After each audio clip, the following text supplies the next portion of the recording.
Welcome everyone. So I hope that you all are doing great. All right. So today I have prepared one presentation for you, and in this presentation we will be talking completely about all the important map activities that you should know as per your geography subject. All right. So in this lecture that is being presented by me on behalf of this platform, we will be covering about all the important maps. Okay, I will be telling you these are some of the important maps that you should know. The basic information that you must have if you are studying the subject geography. All right. So we have I have covered all these things in the lectures that I have been giving. Okay, in class 6, class 7 lectures, class 9 lectures, whatever lectures that have been presented by me, I have covered these maps in those lecture series also. Okay, so if you have listened the lecture series carefully, then you won't be getting any problem. Okay, so in this specifically, I will be talking about the important map activities that you need to cover because this is something like अगर आप subject पढ़ रहे हैं geography so you should know about this is very very basic it is not any class specific this is something which is in general you should know about your country. All right. So we'll be beginning today with the first and the foremost thing that is you should know about the poles. So what now you need to do is whatever I am telling you right now, you need to note it down. आप इसको note करते जाइए, ठीक है? Take a copy, take a pencil, start noting it down. आप इन diagrams को draw करिए. You should know आपका नॉर्थ पोल कौन सा है, साउथ पोल कौन सा होता है, आपका रोटेशन ऑफ द अर्थ कैसे होता है, रोटेशन किसे बोला जाता है, रेवोल्यूशन हम किसे बोलते हैं, right? So I'll be discussing some of these important basic concepts in this particular lecture series. All right. So here you can see that this is your Earth, okay, and this is the globe that you can see. The Earth surface that is called as the geoid. जो Earth का shape होता है, वो हम क्या बताते हैं? Geoid बताते हैं, ठीक है? So this is the first diagram that all you should need to know is please keep on drawing all these things. आप इनको एक बुक बना लीजिए, एक एक्स्ट्रा कॉपी बना लीजिए and in that notebook start noting down all these things. आप इसको नोट डाउन करना स्टार्ट करें, ठीक है? So here you can see that this is the earth और अर्थ का हमारा शेप क्या होता है? जियोइड होता है. All right, the shape of the earth is geoid. So ये कैसी होती है? जियोइड होती है. On the other hand, the next most important thing that you should know is that poles के यहाँ से ये flat होती है. Okay, the earth surface from the poles is basically flat and from the center it is a little bit bulged out. Okay, तो center से ये bulged out होगी and poles पर से ये क्या होती है? आपके flat होती है. All right, so that is why इसको हम क्या बोलते हैं? Geoid बोलते हैं. What do we call it? We call it geoid. All right. On the other hand, you know that ये आपका कौन सा पोल हो गया? नॉर्थ पोल हो गया. This is your south pole. Clear? So you should know about the poles. We have two poles. हमारे दो poles होते हैं, ठीक है? One is the north pole and the second is your south pole. There are only two poles, north pole and south pole. Clear? On the other hand, अगर हम यहाँ पर rotation देखें अर्थ का, so the rotation of the earth is from west to east. So how your earth rotates? It rotates from west to east. Clear? West to east आपके अर्थ का rotation होता है and 365 days, you know 365 days पूरा cover करती है आपके earth. Okay, all right. अपनी axis पर अर्थ को रोटेट करने में 1 day लगता है, राइट? एंड जब ये रिवोल्यूशन लेती है सन के around, so it is 365 days. So this is something very basic information that I am providing you. This particular lecture will be covering some basic aspects about our country. Okay, so you should know all these things. The बहुत basic concepts हैं, आपको पता होने चाहिए. Whichever chapter you read, whichever class you belong to, but this is something very basic. It's something like you should be aware of. Okay, so the first and the foremost thing that you should know is दो poles है, एक north pole होता है, एक south pole होता है. यहाँ पर दूसरा इंपॉर्टेंट बात आपको ये पता होना चाहिए, अर्थ का रोटेशन एंड रेवोल्यूशन। रोटेशन हम किसे बोलते हैं, जब अर्थ अपने एक्सिस पर रोटेट करती है, दैट मीन्स अर्थ की एक एक्सिस होती है, axis is the imaginary line. What is axis? It is the imaginary line. So यहाँ पर आप देख सकते हैं कि जो ऑरेंज लाइंस आपको यहाँ दिखाई दे रही हैं, ये इमेजिनरी लाइंस होती हैं। These are not existing in reality, ये एग्जिस्ट नहीं करते हैं in reality. Okay, the thing is that ये बनाए गए हैं जोग्राफर्स के द्वारा या फिर हम कह सकते हैं जो भी इसको स्टडी कर रहे थे अर्थ को आके, उन्होंने इसको ड्रॉ करा, इन लाइंस को उन लोगों ने ड्रॉ करा है। Since these are what, these are the imaginary lines. ठीक है, ये इमेजिनरी लाइंस है। The reason why are they being drawn is so that हमारी स्टडीज को हम कन्वीनियंटली कंडक्ट कर सकें। Okay, because we need to understand the earth's surface, we need to understand this planet, since there is no other planet to live on.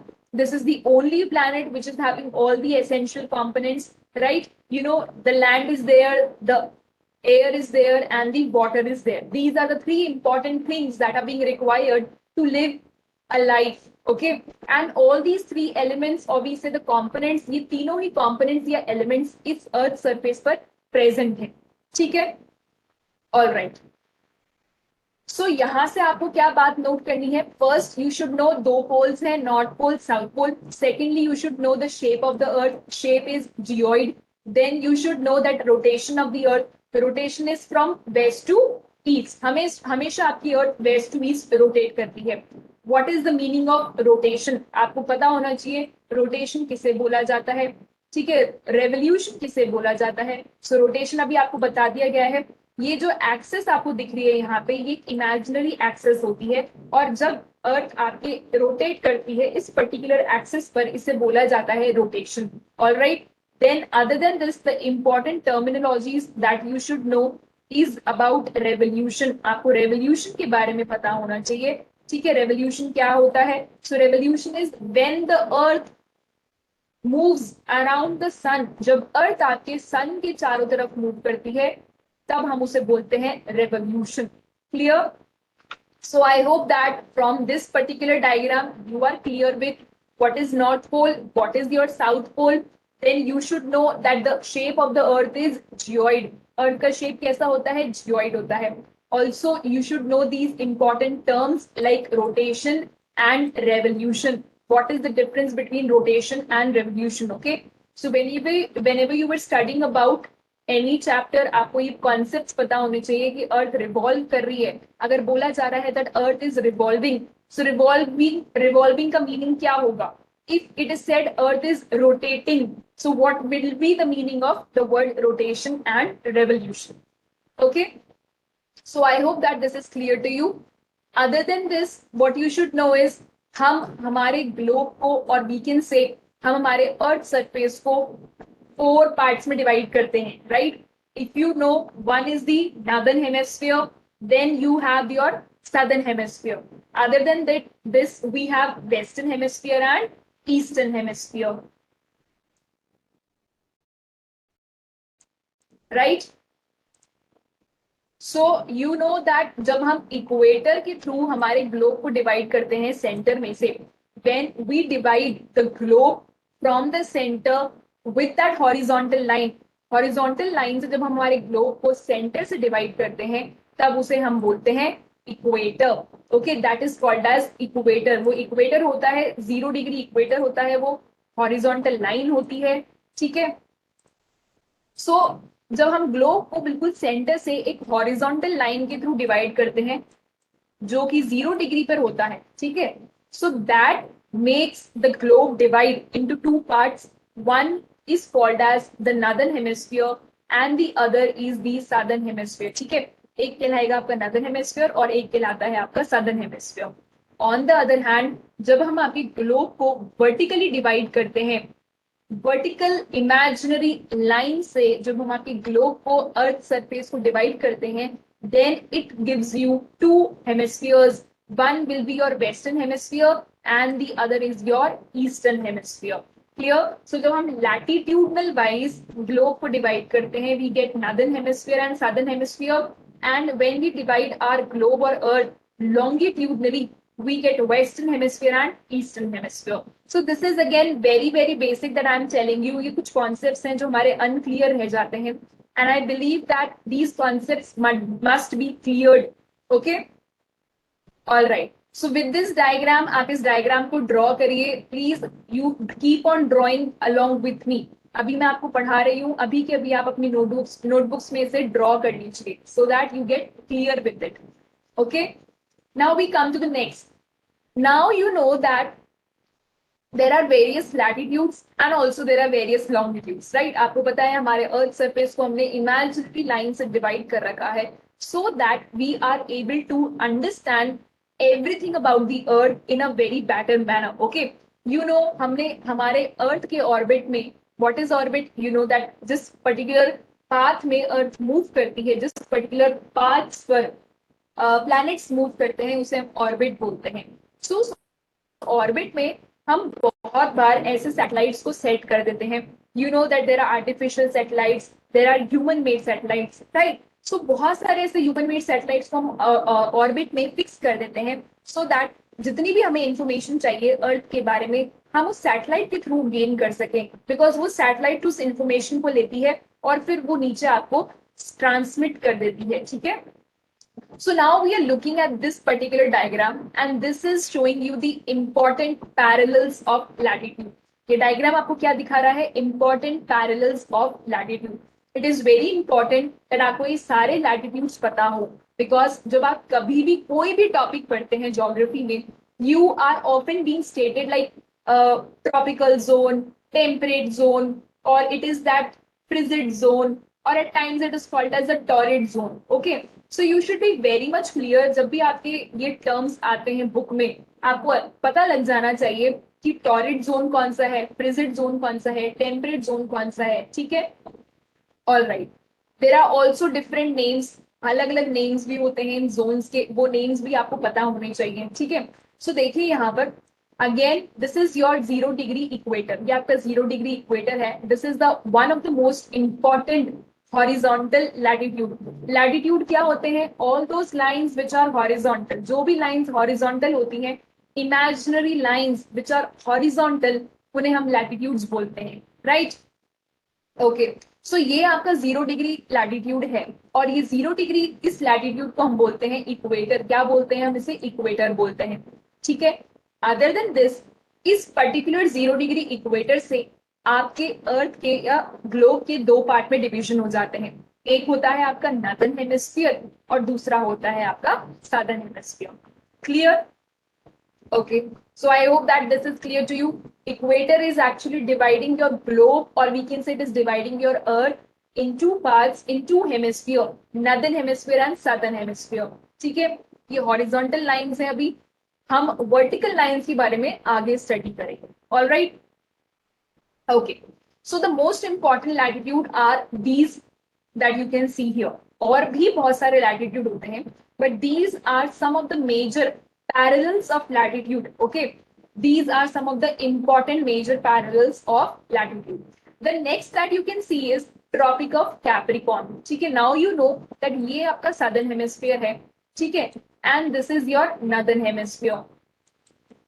Okay, southern hemisphere and northern hemisphere. Okay, so now you can see that this is your Tropic of Cancer, Tropic of Capricorn, and this is your Tropic of Cancer. इनकी degrees को आपको याद रखना होगा, कितनी degree पर कौन से एंगल पर ये लाए करते हैं. So tropic of Cancer, tropic of Capricorn, दोनों 23.5 degrees. Okay, but you should remember the hemisphere. Tropic of Cancer northern hemisphere में लाए करता है 23.5 degrees north. On the other hand Tropic of Capricorn आपका 23.5 degrees south, that means southern hemisphere. So whenever you are drawing this diagram, जब भी आप ये diagram draw करते हैं, कहीं भी आप इस diagram को draw करके आइए, आपके अगर lines में books में ये लिखा है, if you have to explain the answer, okay, कभी अगर आपको अपने answer को explain करना है, right? So always draw diagram. जितना आप diagrammatically geography को present करेंगे, answers में आप जितने diagrams बनाएंगे, that will be much better. It will be better for you to score good marks. Okay. So always remember to write this direction. हमेशा आप ये याद रखें कि आपको ये directions mention करने होंगे. बिकॉज दीज डायरेक्शंस बहुत इंपॉर्टेंट है। आपको एक क्लैरिटी देनी चाहिए अपने आंसर्स में कि आप कौन से हेमिस्फीयर की बात कर रहे हैं, कौन से डायरेक्शन की बात कर रहे हैं, नॉर्दर्न हेमिस्फीयर की बात कर रहे हैं, सदर्न हेमिस्फीयर की बात कर रहे हैं, ठीक है। So always mention it 23.5 degrees north. North से आपको ये समझ में आना चाहिए कि हम नदर्न हेमिस्फीयर की बात करें। सिमिलरली यही 23.5 डिग्रीज आपको सदर्न हेमिस्फीयर में मिलेगा, जहां पर आप लिख के आएंगे एस। एस का मीनिंग हो गया आपका south. These are the symbols, okay, ये सिंबल्स होते हैं, ज्योग्राफी में हम सिंबल्स यूज करते हैं, right. So in the northern hemisphere, we have Tropic of Cancer. In the southern hemisphere, we have Tropic of Capricorn. Clear? Then आप ये देखिए नेक्स्ट कौन से आपके इक्वेटर्स लाई करते हैं. So this is your Tropic of Capricorn and this is your Tropic of Cancer. The next important latitudes are in the southern hemisphere we have Antarctic Circle and in the northern hemisphere we have Arctic Circle. ठीक है, तो southern hemisphere में क्या है आपका Antarctic Circle है, northern hemisphere में we have Arctic Circle. Very very important. Okay, so these are your important parallels of latitude. Clear? अब इनकी डिग्रीज देखिए, इनका डिग्री कितना है 66.5 डिग्रीज। अगेन यहाँ पर लिखा गया है एन। एन का मीनिंग हो गया आपका नॉर्दर्न हेमिस्फीयर और we can say north. Okay, then 66.5 degree south, that means आपका कौन सा हेमिस्फीयर हो गया, ये southern hemisphere. Clear? All right, please draw this diagram. आप साथ में अभी के अभी ये डायग्राम्स को ड्रॉ करते जाएं। ऑल राइट, अब ये आपके पैरेलल्स ऑफ लैटिट्यूड ने पूरे ग्लोब को डिवाइड कर दिया है, ठीक है। Now since these parallels of latitude have divided, in parallels of latitude ने डिवाइड कर दिया कि ग्लोब को, तो कुछ है ना जोन्स क्रिएट हो जाते हैं। इस डिवीजन की वजह से कुछ आपके ऐसे जोन्स क्रिएट होते हैं, ठीक है। जोन का मीनिंग होगा स्पेसिफिकली दैट वो पर्टिकुलर जोन जो है उसमें सिमिलर फीचर्स या सिमिलर कैरेक्टरिस्टिक्स आपको देखने को मिलेंगे, राइट। से फॉर एग्जाम्पल, अब ये जो आपका इक्वेटर वाला रीजन है, तो इक्वेटर के मतलब that means tropic of Capricorn से लेकर के और ट्रॉपिक ऑफ कैंसर, सो इसके बीच में एक पूरा जोन क्रिएट होता है और उस जोन का नाम है टॉरिड जोन। उसे क्या बोला जाता है, टॉरिड जोन बोला जाता है। This is also called as the tropical zone. इसको हम ट्रॉपिकल जोन भी बोल सकते हैं, ठीक है। What we can call it, it can also be called as tropical zone. I just write it over. ठीक है, इसे ट्रॉपिकल जोन भी बोला जा सकता है, ओके, ठीक है। Why it is called as tropical zone, इसे टॉरिड जोन क्यों बोलते हैं, there is a reason for it, ठीक है। रीजन इज दैट यहाँ पर सन रेज डायरेक्ट फॉल करती है। आपका सन यहाँ पर होता है, ठीक है, एंड यू नो दैट आपका अर्थ रिवॉल्व करता है around the sun all the time, so we can see that the sun rays fall directly on this particular zone. बिल्कुल वर्टिकल सन रेज आपके डायरेक्टली यहाँ पर फॉल करते हैं इस जोन में, इसलिए इसे टॉरिड जोन बोला जाता है, या फिर we can say it is called as tropical zone. Clear? Because sun rays are falling directly. अब यहाँ पर क्योंकि सन रेज डायरेक्टली फॉल करते हैं, सो इस पूरे जोन में आप देखते हैं कि टेम्परेचर्स बहुत ज्यादा हाई होते हैं, and since the temperatures are very very high, यहाँ पर आपको प्रेशर कंडीशंस लो मिलती हैं। This is the low pressure region, okay, because there is an inverse relationship between temperature and pressure. Temperature और प्रेशर के बीच में इनवर्स रिलेशनशिप होती है, ठीक है। सो अगर टेम्परेचर हाई है तो उस रीजन में, उस पर्टिकुलर जोन में आप देखेंगे वहां पर प्रेशर कंडीशंस आपकी लो। So clear? सो इक्वेटोरियल, इस पूरी की पूरी बेल्ट को बोला जाता है equatorial belt, okay. What do we call it, इसे इक्वेटोरियल बेल्ट बोला जाता है। यहीं पर आपका एक ITCZ भी होता है, जिसे बोलते हैं इंटर ट्रॉपिकल कन्वर्जेंस जोन। जहां भी आप ट्रॉपिकल वर्ड पढ़ते हैं, जहां भी आप टॉरिड जोन पढ़ेंगे, you can realise yourself at that time only that ये कौन सा जोन है। आपके माइंड में वो इमेज क्लिक हो जानी चाहिए दैट ये वो इक्वेटर वाली लाइन है, इक्वेटर वाली लाइन यहाँ से क्रॉस करती है और दोनों तरफ इक्वेटर के सराउंडिंग एरियाज जो भी हैं उसे हम ट्रॉपिकल या फिर टॉरिड जोन बोलते हैं। यहाँ पर आपको एक ITCZ भी मिलेगा, it is called as intertropical convergence zone. What do we call it, intertropical convergence zone. So what happens, जब आपको पता है कि यहाँ पर जो भी एयर होती है, ठीक है, you know the movement of the wind, wind कैसे मूव करती है from high pressure area to low pressure area. So what happens, winds जब आपके दोनों साइड से आते हैं एंड दे गेट कन्वर्ट, यहाँ से भी आपकी विंड आ रही है, सदर्न हेमिस्फीयर में से विंड्स आते हैं आपके इक्वेटर के पास में, और नदर्न हेमिस्फीयर में भी आपके विंड्स आते हैं इक्वेटर के बहुत ज्यादा क्लोज. ठीक है, सो यहाँ पर जब सदर्न और नदर्न हेमिस्फीयर से दोनों तरफ से आपके विंड्स आते हैं तो एक जोन क्रिएट होता है and that is called as intertropical convergence zone. What do we call it? It is called as intertropical convergence zone. ITCZ. Okay, it is called as intertropical convergence zone.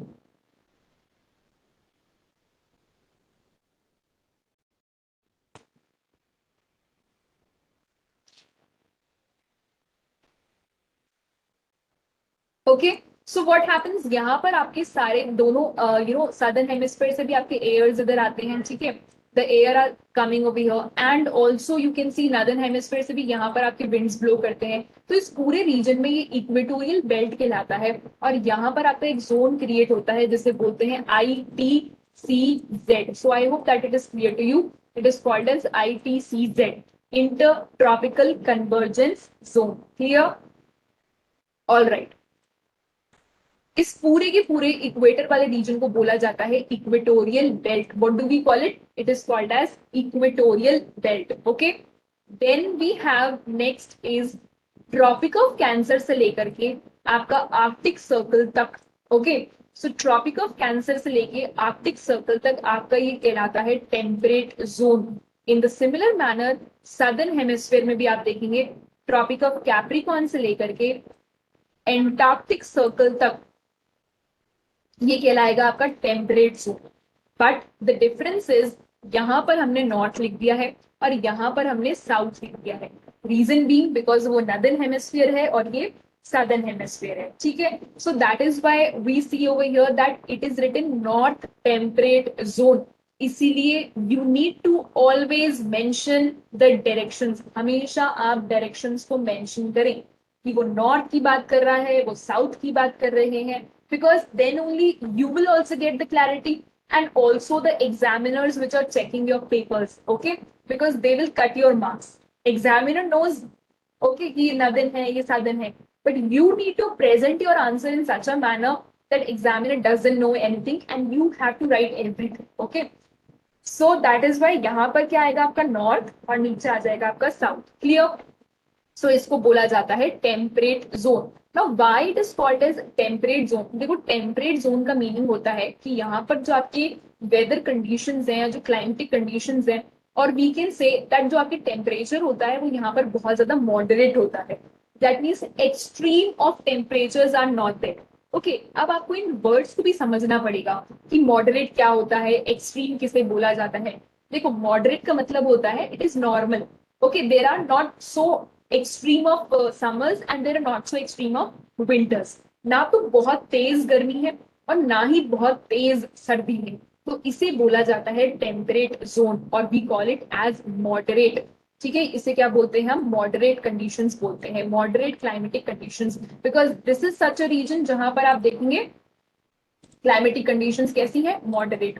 ठीक है, moderate, moderate zone भी कह सकते हैं इसे. Also it has one more name, इसका एक और नाम होता है and that is it is also called as the subtropical zone. इसे सब ट्रॉपिकल जोन भी बोला जाता है. सो प्लीज आप इसको नोट करते जाएं साथ साथ में, so that you don't get confuse whenever you study any chapter. That is why I am coming up with this lecture series as a very basic concept. Okay, इसमें आपको India के बारे में हम कुछ बेसिक कॉन्सेप्ट की study कर रहे हैं. ठीक है, सो इस टेम्परेट जोन को सब ट्रॉपिकल जोन भी बोलते हैं. यहाँ पर टेम्परेचर कंडीशंस आपके मॉडरेट होते हैं. There are not extreme of temperatures. Extreme of temperatures या तो आपको कहाँ मिलेंगे? इक्वेटर वाले रीजन में. ठीक है, इक्वेटर वाले रीजन में आपको एक्सट्रीम टेम्परेचर मिलता है because this is somewhere where you see that the sunrays are falling directly, because sunrays यहाँ पर डायरेक्टली फॉल करते हैं. That is why in this region you will see very high temperatures. The temperatures are very high.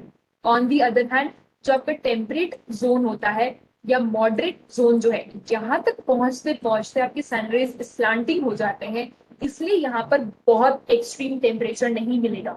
On the other hand further if we move ahead, that means ये आपके अब आ जाएंगे poles. This is the polar region. So ये जो आपका polar region है, यहाँ पर आप देखिए अब आर्कटिक सर्कल से लेकर के साउथ पोल वाले रीजन को बोलेंगे, एंटार्क्टिक सर्कल से लेकर के साउथ पोल वाले रीजन को हम बोलेंगे frigid zone. In the similar manner in the northern hemisphere also we will be calling it as the frigid zone. Okay, Arctic circle से लेके नॉर्थ पोल तक एंड एंटार्क्टिक सर्कल से लेके south pole तक इसे हम बोलते हैं frigid zone, because now these are some of the areas जहां पर सनरेज आपके पहुंचते ही नहीं है, the sun rays do not reach here. Okay, that is why you see यहाँ पर सनरेज नहीं पहुंच पाते हैं। So what will happen since the sun rays, the heat energy is being not received by this region, यहाँ पर temperatures बहुत लो होते हैं। Okay, so extreme of the temperature, extreme का मीनिंग होगा या तो बहुत तेज या फिर बहुत ही ज्यादा low. Okay, so these are the region where you see extremely low temperatures, very cold climatic conditions, completely snow covered region. Okay, so ये हम इसको ग्लोब पे पढ़ रहे हैं अभी। फर्दर ऑन जब आप हायर स्टडीज करते हैं और whichever chapter you are studying, जहां पर आपको बोला जा रहा है कि ये रीजन ट्रॉपिकल जोन में लाई करता है, सो ये पूरा का पूरा एक जोन है। अब इस जोन में आपकी कंट्रीज आते हैं, ठीक है, now you have your continents, you have your countries in this particular zone, and accordingly इस जोन के अकॉर्डिंग ही उस पर्टिकुलर रीजन का क्लाइमेटिक कंडीशंस इन्फ्लुएंस होती है। ठीक है, so this is all what I need to tell you over here. Also frigid zone को हम polar zones भी बोलते हैं, ठीक है, it is also called as polar zone, ठीक है, because ये आपके poles आ जाते हैं यहाँ पर, that is why it is also called as the polar zone, ठीक है, इसे हम polar zones भी बोलते हैं। क्लियर? और यहाँ पर आपके इक्वेटर के यहाँ पर ITCZ नाम की एक बेल्ट है। Okay, this is also called as, यहाँ पर आपके इस पूरे इक्वेटर वाले रीजन को बोला जाता है इक्वेटोरियल रीजन, और it is also called as the equatorial belt. Okay, because ये पूरा का पूरा आपका इक्वेटर वाला रीजन है। सो इस तरीके से हम ये नेम्स देते हैं। All right, so please keep on noting down the things I'm telling you again and again. This is your 90 degrees. अब आपके यहाँ पर ultimately कौन सी डिग्री आ जाएगी? 90 degrees south, and this will be north pole will be your 90 degrees north. Okay, so your poles are 90 degrees south and 90 degree north. Clear?